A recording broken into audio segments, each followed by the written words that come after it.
right now. I'm Tom Basile. We've got a whole lot more coming up in this final half hour. But first, a lot of excitement around GOP primaries across the country, particularly for U.S. Senate. And one of the hottest races in the nation is the contest in the state of Arizona, where the most recent polling data shows another very tight race. In our Race to November segment this week, we are joined by one of the leading candidates for U.S. Senate in the state of Arizona, the Attorney General of the state, Mark Brnovich. General Brnovich, thank you very much for being with us. Thank you for having me on, Tom. Thank you so much. So the latest Trafalgar survey shows a statistical tie between you and Jim Layman, with Blake Masters in third, but not that far back.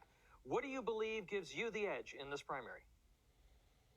At the end of the day, I've never done polling, and I'm not a huge believer in polls. When I first ran for Attorney General in 2014, I had never run for office, but, I grew up here in Arizona. I understood Arizona values, and I was confident that we would win because of my background and record. And it's the same thing in the U.S. Senate race. I literally am running against guys that are being financed by multimillionaires that, really kind of, frankly, don't have the roots that I do in Arizona.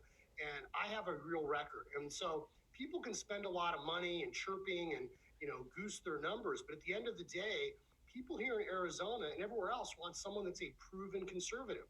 So whether it's the border and all the lawsuits I have filed against the Biden administration, personally arguing at the U.S. Supreme Court, doing what I did at Brnovich v. DNC, arguing at the U.S. Supreme Court for election integrity, doing what I'm doing when it comes to suing the Biden administration, the federal government over overreach, like unconstitutional vaccine mandate.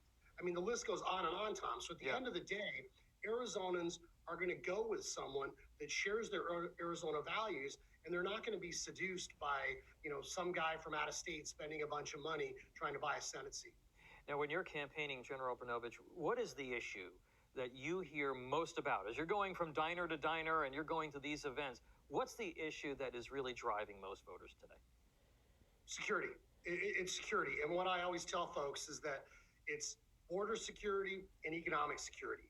And so anybody that's been to, the gas station or the grocery store or is concerned about the gangs and crime all know that it comes down to our security. And so, I'm a middle-class public school kid. My parents led communism. And so I understand what the American dream is all about. And that means that people have to be able to afford basic necessities, like I said, gas and groceries. And, when your AC goes out, I worry about that because I know what it's like to have to worry to save to, save for your kids' college or, worry about your AC going out. And so there's a lot of economic uncertainty right now, and people want that economic security.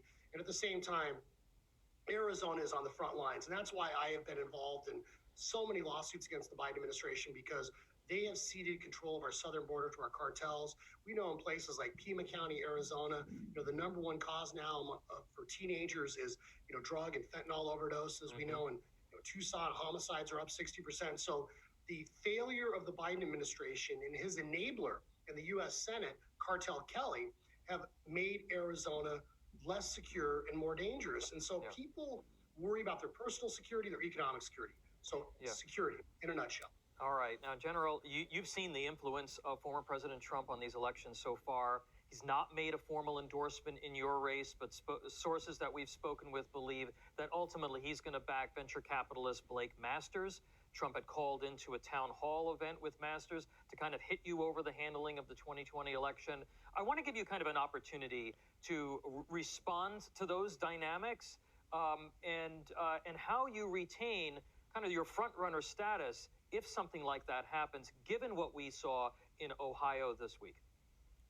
Well, look, President Trump has, as you mentioned, the town hall, and he's, called in some other events. So I think in a lot of ways, those numbers you were talking about earlier, it's kind of already baked in. And at the end of the day, I think President Trump recognizes that, A, I'm going to win this primary, and two, that when you care about issues like border security, when you care about issues like low taxation, low regulation, when you care about issues about appointing great federal judges, for example, a judge like my wife that President Trump appointed to the bench, and we've seen the impact of that in recent Supreme Court cases, when you care about life and the dignity of all human beings, I am the person to carry on that legacy. And so at the end of the day, I think anyone that says they know what President Trump's going to do hasn't spent a lot of time talking to him, because at the end of the day, I am the candidate that can actually beat Mark Kelly and to make sure that we have an agenda that's consistent with the things that President Trump stood for. All right, now where can people learn more about you and your campaign? BrnoForAZ.com, BrnoForaz.com. And I am very happy that folks like Sean Hannity and Mark Levin have endorsed me. And Hannity sometimes gives me a hard time about our website, but hopefully people can remember it. BrnoForAZ.com.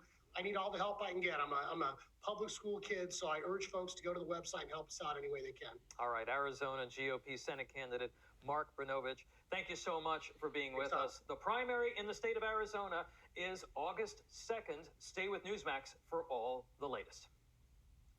All right, now.